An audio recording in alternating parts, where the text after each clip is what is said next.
আমরা লাগাবো গাছরত্ন, আমরা নিব তার যত্ন। আমরা যদি গাছের প্রতি যত্ন না নিই, আমরা যদি গাছ না লাগাই, তাহলে তো বিপর্যয় পড়বে আমাদেরই পরিবেশ। তাই আমাদের বিদ্যালয়, কীর্তিপাশা সরকারি প্রাথমিক বিদ্যালয়ের শিক্ষার্থীরা প্রতি বছর বেশ কয়েকবার এরকম এক একটি আয়োজনে শরিক হয়।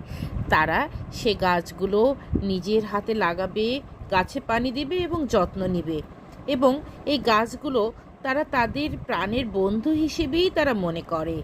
এভাবে যদি আমরা প্রতিটি বিদ্যালয়ে গাছ লাগানো এবং গাছের যত্ন নেওয়ার উপরে গুরুত্ব দেই, তাহলে আমাদের শিক্ষার্থীরা তাদের বাড়িতেও তাদের এই অভ্যাসটি অক্ষুণ্ণ রাখবে, এবং এর ফলে আমাদের সকল বিদ্যালয় যেমন সুন্দর হবে, তেমনি শিক্ষার্থীরা গাছের প্রতি যত্নশীল হবে, এবং আমাদের পরিবেশের কোন দিকগুলো ভালো হবে এবং কি করলে আমাদের পরিবেশের সকলের জীবন ধারণ আরও সহজ এবং সুন্দর হবে, সে ব্যাপারেও তারা আরও যত্নশীল হবে। আর এই বিদ্যালয়গুলো যেহেতু শিক্ষার্থীদের ভালো অভ্যাসগুলো তৈরি করার কারখানা, তাই আমি মনে করি আমাদের এই শিক্ষার্থীদের মতো সারা দেশের সকল শিক্ষার্থীরা যদি এভাবে এগিয়ে আসে, তাদের বিদ্যালয়গুলোকে সবুজে সবুজে সাজিয়ে তোলে, তবে তো কোনো কথাই নেই।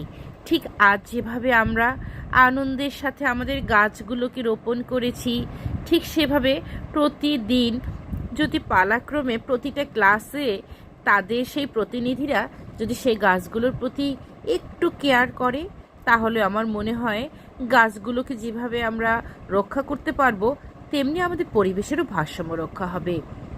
প্রতিটা ক্লাসের যারা প্রতিনিধি, তারা প্রতিদিন এই গাছগুলো বেড়ে উঠছে কিনা, কিংবা আগাছা হলো কিনা, কিংবা পানি দেওয়া লাগবে কিনা, সকল ক্ষেত্রে তারা খেয়াল রাখবে, এবং তারা প্রতিটা গাছকে তাদের বন্ধু ভাববে।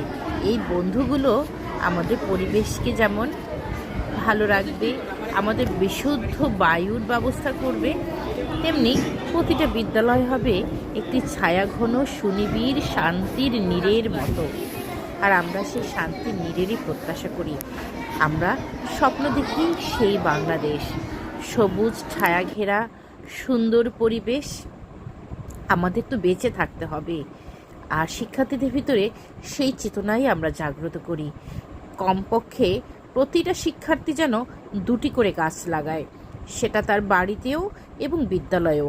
এভাবে নিশ্চিত করব সুন্দর পরিবেশ, আমরাই নিব তার যত্ন। আমাদের শিক্ষার্থীরা আমাদের স্বপ্ন পূরণ করবে।